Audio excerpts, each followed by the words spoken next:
ગુજરાતીઓએ ચોમાસા માટે હજુ પણ રાહ જોવી પડે તેવા એંધાણ. રાજ્યમાં 20 જૂન સુધીમાં ચોમાસાની એન્ટ્રીની શક્યતા નહીવત. અરબી સમુદ્રમાંથી આવતા ભેજયુક્ત પવનોને અવરોધ મળતા ગુજરાત તરફ ચોમાસાના પ્રયાણની ગતિ ધીમી પડી. અવરોધથી ચોમાસાની ઉત્તર તરફની પ્રગતિમાં પણ વિલંબ થયો. ચોમાસાની રાહ વચ્ચે રાજ્યના વાતાવરણમાં આવી શકે છે પલટો. સૌરાષ્ટ્ર કચ્છમાં 50 કિલોમીટર પ્રતિ કલાકની ઝડપે પવન ફૂંકાઈ શકે. રાજ્યભરમાં 20 થી 25 કિલોમીટરે ઝડપે પવન ફૂંકાવાનું અનુમાન. દક્ષિણ ગુજરાત અને સૌરાષ્ટ્રના દરિયાકાંઠા વિસ્તારમાં ઝાપટાની પણ શક્યતા.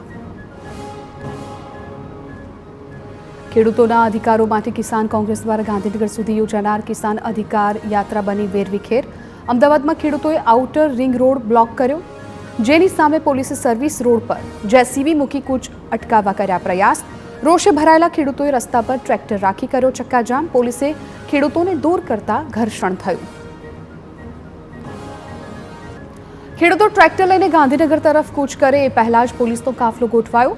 પોલીસે ઓગણજ પાસે રસ્તો બંધ કરી ખેડૂતોને રોકી લીધા. Crime branch JCP, sector 1 JCP, 4 DCP સહિતના અધિકારીઓ સ્થળ પર દોડી આવ્યા. અમદાવાદ અને ગાંધીનગર પોલીસે ખેડૂતોને પાછા જવા કહ્યું. ખેડૂત આંદોલનમાં પડ્યા બે ફાટા. ખૂબ ઓછી સંખ્યામાં ખેડૂતો અમદાવાદ નજીક ઓગણજ સભા સ્થળે પહોંચ્યા. મોટાભાગના ખેડૂતો હાઈવે પરથી પરત ફર્યા. પોતાના આક્ષેપ થતા કિસાન કોંગ્રેસ ચેરમેન પાલ આંબલિયા ભાવુક થયા. સભામાં કહ્યું, ખેડૂતોને કેટલાક લોકોએ આવીને ગેરમાર્ગે દોર્યા. હું ખેડૂતો સાથે રાજકારણ કરતો હોવાની લોકો અફવા ફેલાવે છે. ખેડૂત આંદોલનમાં વિવાદ મામલે લાલજી દેસાઈએ જાહેર સભામાં આપ્યું નિવેદન. કહ્યું, આંદોલન કિસાન કોંગ્રેસ અને કિસાન સંઘર્ષ સમિતિએ કર્યું. એક પણ નેતા પાસે કોંગ્રેસનો ખેસ નથી. કેટલાક લોકો ટોપી પહેરીને આવ્યા અને વિવાદ વકર્યો. અમે દુઃખી છીએ કે આંદોલનની મહેનત પર પાણી ફરી વળ્યું. 30 જૂને ફરીથી ચક્કાજામ કરવાનું આયોજન. ખેડૂતો મુદ્દે કોંગ્રેસ પ્રદેશ પ્રમુખ અમિત ચાવડાએ મોટો આરોપ લગાવ્યો. કહ્યું કે જબરદસ્તીથી ખેડૂતોની જમીનો પડાવવામાં આવી રહી છે. ખેડૂતો વળતર માંગે ત્યારે એમના પર લાઠીઓ ચલાવવામાં આવે છે. ગુજરાતમાં ડબલ એન્જિન સરકાર હેઠળ અત્યાચાર વધ્યો હોવાનો આક્ષેપ કર્યો. ગાંધીનગર અંગ્રેજોના શાસન હેઠળ હોય એમ લાગી રહ્યું હોવાનો પણ કટાક્ષ કર્યો. ખેડૂતોના અધિકાર માટે કોંગ્રેસની ટ્રેક્ટર યાત્રામાં સાંસદ જ્ઞાનીબેન ઠાકોર પણ જોડાયા હતા. જ્ઞાનીબેને સરકારને આડેહેઠ લેતા કહ્યું કે સરકાર નહીં જાગે તો ભારતમાં નેપાળવાળી થશે. લોકોની સહનશક્તિની પરાકાષ્ઠા આવી ગઈ છે. વધુમાં કહ્યું કે સરકાર સ્થાનમાં સમજી જાય, નહીં તો તેના માટે બરાબર નથી. ખેડૂતોની અધિકાર યાત્રાને લઈ આમ આદમી પાર્ટીના પ્રદેશ પ્રમુખ ઈસુદાન ગઢવીએ નિવેદન આપ્યું. કહ્યું કે આ ખેડૂતોની રેલી છે, કોઈ પાર્ટીની નથી. સાથે જણાવ્યું કે અમારે આંદોલન હાઈજેક કરવાની કોઈ જરૂર નથી. ખેડૂતોનો મુદ્દો ભટકી ન જાય એટલે રેલીમાં ન જોડાયા હોવાનું જણાવ્યું. અરવલ્લીના મોડાસામાં પહાડપુર સેવા મંડળીમાં ખેડૂતોએ હોબાળો મચાવ્યો. મંડળીના સત્તાધીશોએ સામે ખેડૂતોના નામે ધિરાણ લઈ 20 લાખની ઉચાપત કર્યાનો આરોપ લાગ્યો. ખેડૂતોએ પહાડપુર સેવા મંડળીના શટર બંધ કરી વિરોધ કર્યો. પોલીસ અને રજિસ્ટર કચેરીમાં અરજી કરી કાર્યવાહી કરવા માંગ કરી. સુરેન્દ્રનગરની ખાનગી હોટેલમાં 49,98,000 રૂપિયાના કેમિકલની ચોરીના કેસમાં આરોપી સામે કરાઈ કાર્યવાહી. હોટેલ પર બુલડોઝર ફેરવી સરકારી જગ્યા ખુલ્લી કરવામાં આવી. માથાભારે શખ્સે જમીન પર હોટેલ બનાવી ભાડે આપી હતી. હોટેલમાં કેમિકલ ચોરીનું નેટવર્ક ચાલતું હતું. એસએમસીએ સાયલા ચોટીલા હાઈવે પર હોટેલ પર પાડ્યા હતા દરોડા. રાજકોટમાં ભેળસેળિયા વેપારીઓને મેયર ડોક્ટર નેહલ શુક્લએ આપી ચેતવણી. ભેળસેળિયા તત્વોને આતંકીઓ સાથે સરખાવી આજથી 1 વર્ષ સુધી મેગા ડ્રાઈવની જાહેરાત કરી. કહ્યું કે ખાદ્ય ચીજવસ્તુઓમાં મિલાવટ કરનારાઓ સામે કડક કાર્યવાહી કરાશે. ભેળસેળ કરતા વેપારીઓનો પર્દાફાશ કરવા પણ અપીલ કરી. રાજકોટમાં મેયરના આદેશ બાદ આરોગ્ય વિભાગે દરોડા પાડ્યા. ફૂડ શાખાએ શહેરના વિવિધ રેસ્ટોરન્ટમાં તપાસ હાથ ધરી. પાપા લુઈસ પિઝા સહિતના શહેર 3 ઝોનમાં પાપા લુઈસ પિઝા સહિતના એકમો પર ફૂડ શાખાએ તપાઈ બોલાવી. મનપાની ટીમ ત્રાટકતા ભેળસેળિયા વેપારીઓમાં ફફડાટ ફેલાયો. અમદાવાદની એએમટીએસ અને બીઆરટીએસની નવી ઇલેક્ટ્રિક બસની ધૂળ ખાતી અવસ્થા વિશે અધિકારીઓનો લૂલો બચાવ. 325 જેટલી નવી એસી બસનો અપાયો હતો ઓર્ડર, જેમાંથી 125 બસ ધૂળ ખાઈ રહી હોવાનો કરાયો છે દાવો. એસીની ખામીને કારણે 5 મહિનાથી બસ બંધ પડી હોવાનો અધિકારીનો દાવો. વહેલી તકે મુસાફરો માટે બસ શરૂ કરવા આપી ખાતરી. વડોદરામાં એરપોર્ટની આસપાસ સોલર પેનલ્સ નડતરરૂપ બની. પાયલોટને લેન્ડિંગ માટે જરૂરી માહિતી આપતી લાઇટ સિસ્ટમને પાછળ ખસેડવાની ફરજ પડી. બિલ્ડિંગોની સોલાર પેનલ્સની ઊંચાઈનું વધુ હોવાથી સમસ્યા સર્જાઈ. એરપોર્ટ ઓથોરિટીએ વડોદરા મનપા અને વીજ વિભાગને જાણ કરી. સુરત જિલ્લાના કામરેજ ગામમાં ગટર ઉભરાતા સ્થાનિકોને ભારે હાલાકી. કામરેજના શિવનગરના મુખ્ય રસ્તા 10 દિવસ પાણીમાં ગરક છે. મુખ્ય માર્ગ ગટર ચોકઅપ થતાં પાણીનો નિકાલ થતો નથી. ગ્રામ પંચાયતને રજૂઆત કરવા છતાં હજુ સુધી કોઈ યોગ્ય કામગીરી નથી થઈ. ભરૂચની જામા મસ્જિદના વિવાદમાં સંત સમાજે રેલી યોજી. હિન્દુ અને જૈન સંગઠનો રેલી કાઢી કલેક્ટર કચેરીએ પહોંચતા હોબાળો થયો. કલેક્ટર કચેરીએ પોલીસ અને અગ્રણીઓ વચ્ચે ઘર્ષણના દ્રશ્યો સર્જાયા. કચેરીમાં ગણતરીના કલાક લોકોને પ્રવેશ આપવામાં આવતા રોષ ફેલાયો. સંત સમાજ અને હિન્દુ સંગઠનો દ્વારા કલેક્ટરને આવેદનપત્ર સોંપાયું. 35,000 લોકોના હસ્તાક્ષર સાથેનું આવેદન કલેક્ટરને સોંપી રજૂઆત કરાઈ. જેમાં મસ્જિદ મંદિર હોવાનું સાધુ સંતોએ દ્વારા કલેક્ટર સમક્ષ દાવો કરવામાં આવ્યો. ભરૂચના મસ્જિદ વિવાદમાં સંત સમાજની રેલીને લઈને પોલીસ પણ એલર્ટ બની. જેમાં મસ્જિદ ખાતે ચુસ્ત પોલીસ બંદોબસ્ત ગોઠવાયો. પ્રવેશને લઈ ઘર્ષણ ટાળવા માટે મસ્જિદના દરવાજા બંધ કરાયા. બોટાદમાં સાળંગપુરના કોપીરાઇટ વિવાદ પર મંદિરની સ્પષ્ટતા. સાળંગપુર ધામના કોઠારી વિવેક સાગર સ્વામીનું નિવેદન. માત્ર કિંગ ઓફ સાળંગપુર મૂર્તિના જ કોપીરાઇટ અને ટ્રેડમાર્ક સુવર્ણ વાઘા અને સંસ્થાના લોકોના જ કોપીરાઇટ લેવાયા. સોશિયલ મીડિયામાં ચાલતી અફવાઓને મંદિરે ફગાવી. સાળંગપુર ધામની સ્પષ્ટતા બાદ પણ સનાતની સંતોમાં રોષ યથાવત. સનાતન સંત સમિતિના અધ્યક્ષ જ્યોતિનાથ મહારાજે કહ્યું કે અમારો વિરોધ છે અને આગળ પણ રહેશે. જે મૂર્તિનું ટ્રેડમાર્ક કરાયું તે મૂર્તિ તો હનુમાનજીની જ છે. સુખરામદાસ બાપુએ જણાવ્યું કે ભગવાનના વસ્ત્ર પર પણ કોપીરાઇટ કેવી રીતે થઈ શકે.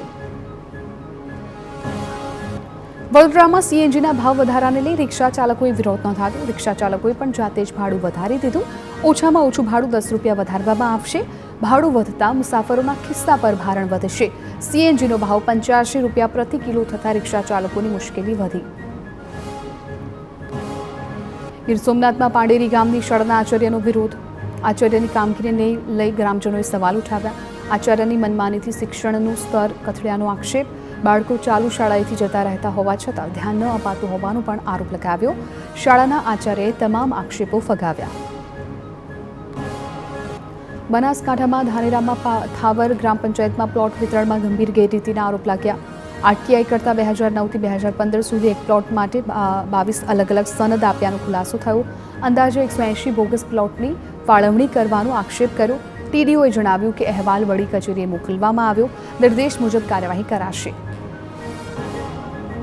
દીવમાં પ્રવાસીઓએ કલેક્ટરના જાહેરનામા ભંગ કર્યો. ચોમાસામાં દરિયામાં કરંટ વધુ હોવાથી પ્રતિબંધ ફરમાવ્યો હતો. દરિયાની નજીક જવા પર પણ હોય છે પ્રતિબંધ.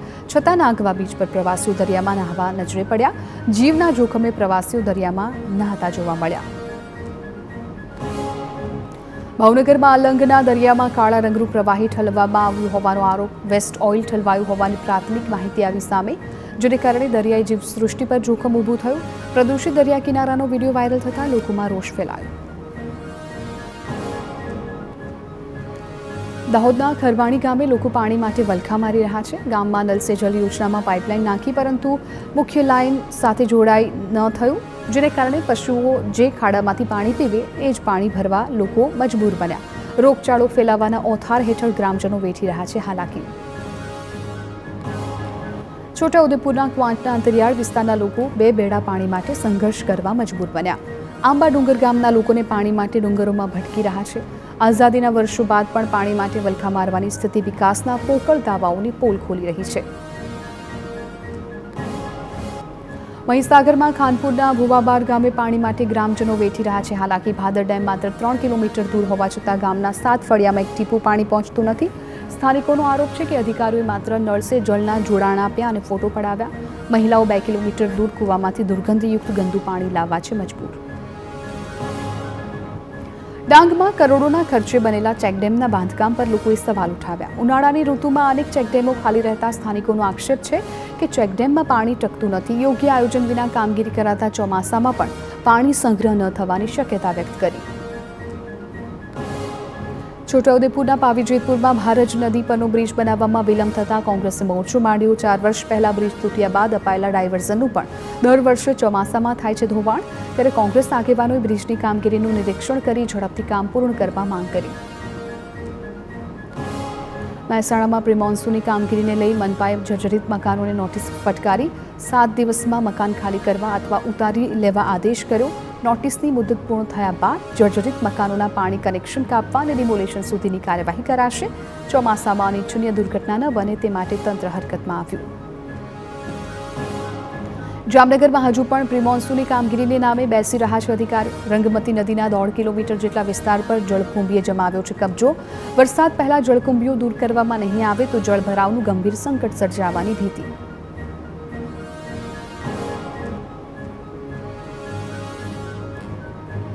નર્મદા ભાજપમાં આંતરિક જૂથવાદ મુદ્દે ફરી સાંસદ મનસુખ વસાવાએ પ્રહાર કર્યા. વિરોધ પક્ષ કરતા પાર્ટી જ લોકો નડતા હોવાનું જણાવ્યું. પાર્ટીના કાર્યકરે લીધો દારૂ અને જુગારના આડા ધમધમતા હોવાનો આરોપ લગાવ્યો. સમય આવશે ત્યારે તેઓને ખુલ્લા પાડવાની મનસુખ વસાવાએ ચીમકી ઉચ્ચારી. સાંસદ મનસુખ વસાવાના દારૂ મુદ્દે નિવેદન પર ચેતર વસાવાએ ભાજપ પર આક્ષેપ કર્યા. બુટલેગરોના હપ્તા કમલમ સુધી પહોંચતા હોવાનો ચેતર વસાવાએ આક્ષેપ કર્યો. મનસુખ વસાવા જેવા સિનિયર સાંસદનું ન સાંભળવું તે શરમજનક બાબત હોવાનું જણાવ્યું. નર્મદા જિલ્લા ભાજપમાં હાઈ વોલ્ટેજ રાજકીય ડ્રામા સર્જાયો. નાંદોદના ધારાસભ્ય ડોક્ટર દર્શના દેશમુખે ધરના પર બેસી રાજીનામાની ચીમકી ઉચ્ચારી. જિલ્લા ભાજપ પ્રમુખ નીલ રાવ દ્વારા વારંવાર અપમાન કરાતું હોવાનો આક્ષેપ કર્યો. મહિલા એમએલએનો પ્રોટોકોલ ન જાળવી સ્વાગત ન કર્યાના આક્ષેપ સાથે વોકઆઉટ કર્યા બાદ ધરણા પર બેઠા. સાંસદ મનસુખ વસાવા પણ ધારાસભ્ય ડોક્ટર દર્શના દેશમુખના ધરણાને સમર્થન આપ્યું. કહ્યું કે આ ધારાસભ્યનું અપમાન નથી, અમારા આદિવાસીઓનું અપમાન છે. જિલ્લા ભાજપ પ્રમુખ નીલ રાવના રાજીનામાની સાંસદ મનસુખ વસાવાએ માંગ કરી. આપ ધારાસભ્ય ચેતર વસાવાએ પણ ધારાસભ્યના અપમાનને આદિવાસી સમાજના અપમાન સાથે સરખાવ્યું. નર્મદા જિલ્લા ભાજપના આંતરિક ડખા મુદ્દે ધારાસભ્ય દ્વારા બબાલ પૂર્વ નિયોજિત હોવાનું સૂત્રો દ્વારા સામે આવ્યું. ડોક્ટર દર્શના દેશમુખ મનસુખ વસાવાના નજીકના લોકોએ વર્તુળમાં ચર્ચા કરી હતી. ધારાસભ્ય સાંસદ વિરુદ્ધ ભાજપની શિસ્ત સમિતિમાં ફરિયાદ કરાઈ હોવાનું સૂત્રો દ્વારા જાણવા મળ્યું. સ્થાનિક સ્વરાજની ચૂંટણીમાં ટિકિટ વહેંચણીથી શરૂ થયો હતો વિવાદ. ધારાસભ્ય દર્શન દેશમુખે લગાવેલા આક્ષેપ મામલે જિલ્લા પ્રમુખ નીલ રાવે જવાબ આપ્યો. નીલ રાવે કહ્યું કે દરેક વ્યક્તિનું માન સન્માન જાળવી કાર્યક્રમ કરાયો છે. તમામ ભાજપના કાર્યકર છે. વધુમાં ગેરસમજ દૂર કરી સાથે મળી કામ કરવાનું જણાવ્યું. પંચમહાલમાં વિવાદિત નિવેદન મુદ્દે શિક્ષકોના ઉગ્ર વિરોધ બાદ રમેશ કટારાએ માફી માંગી. રાજ્યકક્ષાના કૃષિ પ્રધાન રમેશ કટારાએ સરકારના લાભો બાદ પણ શિક્ષકોની ભૂખ ન ભાગતી હોવાનું નિવેદન આપ્યું. ત્યારબાદ શિક્ષકોમાં આક્રોશ વધતા રમેશ કટારાએ હાથ જોડીને માફી માંગી. રાજકોટના પૂર્વ મેયર અને ભાજપના પીઢ નેતા જનક કોટકનું નિધન. આજે વહેલી સવારે જનક કોટકનું નિધન થયું. 7 વાર રાજકોટમાં કોર્પોરેટર પદે રહી ચૂકેલા જનક કોટક સંઘ અને આરએસએસ સાથે જોડાયેલા હતા. રાજાના હુલામણા નામથી જાણીતા જનક કોટકની રાજકોટના પ્રમાણિક નેતા તરીકે હતી ઓળખ. ગુજરાત સરકારે નવી ઔદ્યોગિક નીતિ જાહેર કરી. નવી નીતિ અંતર્ગત નવીન સંશોધનોને પ્રોત્સાહન આપવામાં આવશે. સીએમ ભૂપેન્દ્ર પટેલે ઔદ્યોગિક નીતિ જાહેર કરતા કહ્યું કે green hydrogen, aerospace, semiconductor, drone, robotic જેવા ક્ષેત્ર પર ધ્યાન આપશે. મહિલા ઉદ્યોગ સાહસિકોને વિશેષ પ્રોત્સાહન આપશે. રોજગાર વધે, રોકાણ આવે, સાથે પર્યાવરણનું રક્ષણ પણ થાય તેવા પ્રયાસ કરાશે. બોટાદના મોટા સખપર ગામે સમસ્ત કોળી ઠાકોર સમાજનું સંમેલન. દિલ્હી બોટાદમાં 2 સંમેલનથી કોળી સમાજમાં ગરમાયું રાજકારણ. કોળી આગેવાન પ્રવીણ મકવાણાએ રાષ્ટ્રીય અધિવેશન પર કર્યો કટાક્ષ. કોળી સમાજના નેતાઓમાં વર્ચસ્વની લડાઈ હોવાનો આરોપ. સાસણ ગીર અને ગિરનાર જંગલ સફારી આગામી 4 મહિના માટે પ્રવાસીઓ માટે સંપૂર્ણ બંધ. બુકિંગ વિન્ડો પણ બંધ રહેશે. આ દરમિયાન દેવળિયા અને આંબરડી સફાઈ પાર્ક હવામાનની સ્થિતિને આધીન ચાલુ રહેશે. 16 ઓક્ટોબરથી જંગલ સફારી ફરી શરૂ થશે. રાજકોટના બાળ સંરક્ષણ ગૃહમાંથી ફરાર થયેલા 11 બાળ આરોપીઓમાંથી 5 બાળ આરોપીને ઝડપી લેવાયા. 2 બાળ આરોપી લીંબડી અને 2 વિરમગામથી ઝડપાયા, જ્યારે 1 બાળ આરોપી ગઈકાલે જ પરત ફર્યો. અન્ય બાળ આરોપીઓને શોધવા પોલીસની 13 ટીમોએ કવાયત તેજ કરી. પવિત્ર અધિક માસની પૂર્ણાહુતિ સાથે 39 વર્ષ બાદ સોમવતી અમાસનો શુભ સંયોગ સર્જાયો, જેને લઈ જૂનાગઢના દામોદર કુંડમાં ભક્તોનું માનવ મહેરામણ ઉમટી પડ્યું. શ્રદ્ધાળુઓએ પવિત્ર દામોદર કુંડમાં સ્નાન કર્યું, સાથે ગોપીઓએ ગોરમાનું વિસર્જન કરી ધન્યતા અનુભવી. બોટાદ જિલ્લાના ગઢડામાં હની ટ્રેપના કેસનો એક આરોપી ઝડપાયો. મહિલા સહિત 6 આરોપીઓ ફરાર. આરોપીએ પૂર્વ આયોજિત ષડયંત્ર રચીને લાઠીદળ ગામના યુવકને બળાત્કાર કેસમાં ફસાવવાની ધમકી આપી. લાખો રૂપિયાની ખંડણી માંગી હોવાનો આરોપ. યુવકને સ્થળ પર બોલાવી મહિલાઓ સાથે ફોટો પાડી બ્લેકમેલ કર્યો. યુવક પાસેથી 2,48,000 રૂપિયા પડાવી લીધા.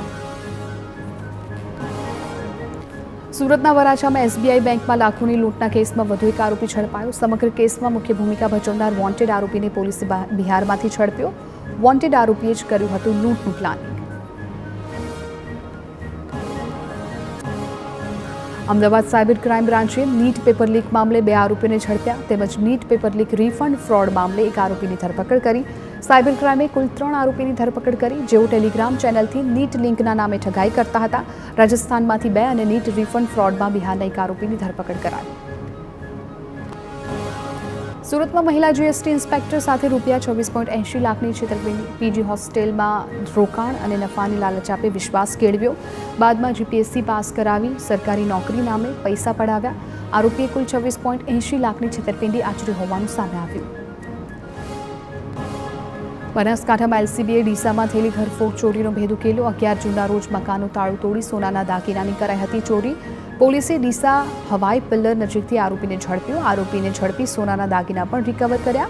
48.20 ગ્રામના 6.4 લાખથી વધુના દાગીના કબજે કરાયા. સુરતના ઉધનામાં ઘરફોડ ચોરીના કેસનો આરોપી રાજસ્થાનથી ઝડપાયો. 28 વર્ષથી નાસ્તા ફરતા આરોપી બાબુની રાજસ્થાનથી ધરપકડ કરી. વર્ષ 1998માં કાપડના ગોડાઉનમાં ચોરી કરી થયો હતો ફરાર. 3.24 લાખની ચોરી મામલે ઉધના પોલીસમાં નોંધાઈ હતી ફરિયાદ.